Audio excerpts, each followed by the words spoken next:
Hello students, welcome to Kusum classes. तो बच्चों, आज की इस वीडियो में हम करेंगे क्लास 8th की मैथ एक्सरसाइज 8.2 का क्वेश्चन 4 करेंगे बच्चों। ठीक है, हमने थर्ड तक कंप्लीट कर लिया है, अब क्वेश्चन 4 करेंगे हम। तो देखिए क्वेश्चन 4 हमारा क्या है बच्चों। क्वेश्चन जो 4 है हमारा वो है कि ऐसे घना आकार बक्सों का आयतन ज्ञात कीजिए जिनकी लंबाई, चौड़ाई और ऊंचाई क्रमशः निम्नलिखित है। ठीक है बच्चों, तो हमें यहाँ पर कुछ संख्या दिए गए हैं और चर भी दिए गए हैं। तो ये क्या है, हमारे जो घनाकार हमारा बक्सा है उसका ये लंबाई है, चौड़ाई है और ऊंचाई है। बच्चों, क्रमशः का मतलब क्या होता है कि जैसे इन्होंने लिखा है ना, लंबाई, चौड़ाई, ऊंचाई, तो इसी तरीके से हमारा ये जो 5A है ये लंबाई है, 3A ये चौड़ाई है और फिर ये लास्ट में क्या, यहाँ ऊंचाई है, ये 7A की जो 4 है ये हमारा क्या है, ऊंचाई है। ठीक है बच्चों, तो चलिए इस क्वेश्चन को हम कैसे करते हैं। देखिए क्वेश्चन में क्या बोला गया है कि हमें आयतन निकालना है। क्या निकालना है? घना का आकार बक्से का हमें बच्चों आयतन ज्ञात करना है। तो जो आयतन का जो सूत्र होता है, घनाकार जो बक्से का आयतन हम निकालेंगे ना बच्चों, सबसे पहले उसका सूत्र पता होना चाहिए। उसका सूत्र होता है बच्चों लंबाई गुणे चौड़ाई गुणे ऊंचाई। ठीक है, आपको इतना समझ में आ गया। तो देखिए हमें क्वेश्चन में क्या बोला गया है कि जो ये है ना, ये जो हमें संख्या दी गई है और ये चर दिए गए हैं, ये हमारे बक्से की लंबाई है। तो 5 है हमारी क्या हो गई, ये हमारी लंबाई है। और 3A का स्क्वायर ये क्या है हमारा बच्चों, ये हमारा चौड़ाई है और ये क्या है हमारा ऊंचाई है। ठीक है, तो हम यहाँ पे आयतन हम लिखेंगे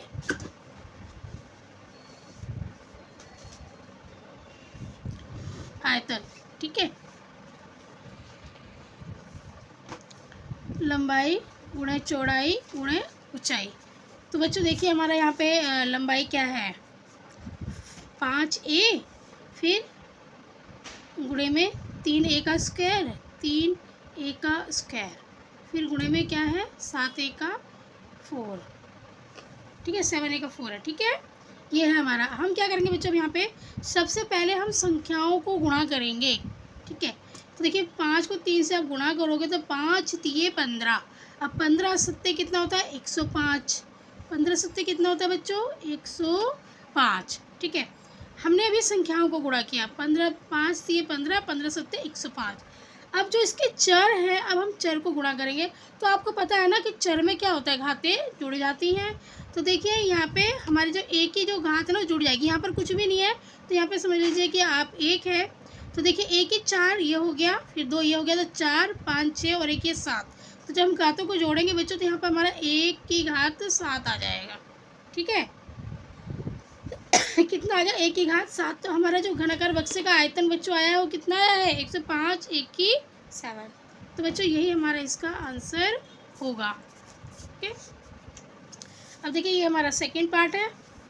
तो इसी तरह हम 2P को क्या मान लेंगे, लंबाई, और फिर ये हमारी हो जाएगी चौड़ाई और ये हो जाएगी हमारी ऊंचाई।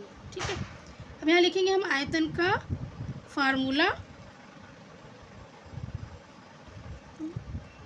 क्या होता है हमारा, लंबाई गुणे चौड़ाई गुणे ऊंचाई। तो लंबाई हमारी कितनी है, 2P है, फिर गुणे में 4Q, चौड़ाई जो है हमारी वो 4Q है, और ऊंचाई कितनी है हमारी 8R। ठीक है, आप जैसा कि आप जानते हो पहले हम क्या करेंगे, संख्याओं को गुणा करेंगे। तो 2 चौके 8, 8 8 कितना हो जाएगा, 8 8 64। ठीक है, अभी हमने संख्याओं को गुणा किया है। ठीक है, जो हमारे अचर है इसको हम बोलते हैं अचर, संख्याओं को, और इसको क्या बोलते हैं, PQR को। ये हमारे चर है। अब हम चर को गुणा करेंगे बच्चों, तो PQR ये एक एक बार ही है तो हम इसको एक एक बार यहाँ लिख देंगे, PQR। ठीक है, तो ये हमारा इसका आंसर हो जाएगा।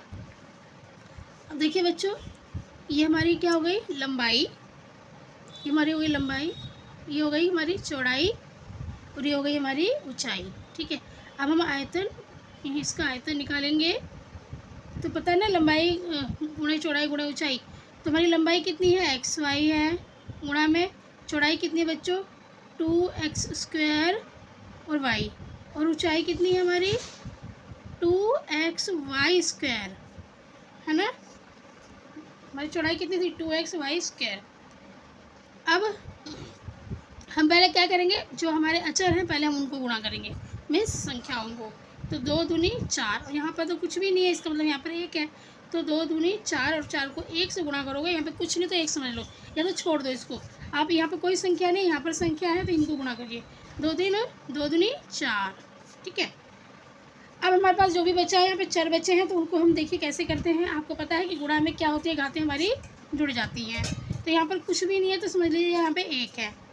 अब देखिए यहाँ पर एक x है तो हम यहाँ लगा देंगे 1, ठीक है। कुछ नहीं है, कोई घात नहीं, तो समझ लीजिए यहाँ पे 1 है। तो देखिए अब ये 1 2 3 और 1 ये 4, तो यहाँ पे x की क्या हो गया, यहाँ पे 4 हो गया, ठीक है बच्चों। अब हमारा क्या है, y बचा, ठीक है। हमारा y बच रहा है, तो y में भी क्या हुआ, घातें जुड़ जाएंगी। y के 2 है और एक ये 3y हो गया और एक ये 4y हो गया, 4y हो गया, ठीक है। 2 3 4, तो y की भी हमारा 4 आ जाएगा हमारा, ठीक है। 4 x की 4 y की 4, ये हमारा आंसर है, ठीक है। अब बच्चों हमारा ये 4 पार्ट है, इसके 4 ही भाग हैं कुल, ठीक है। तो 3 तो ये हो गए, चौथा पार्ट में इधर करा रही हूँ। तो ये हमारी लंबाई हो गई, ये हमारी चौड़ाई हो गई और ये हमारी ऊंचाई हो गई। अब हमें निकालना है इसका आयतन। किसका आयतन, घनाकार बक्से का, ठीक है।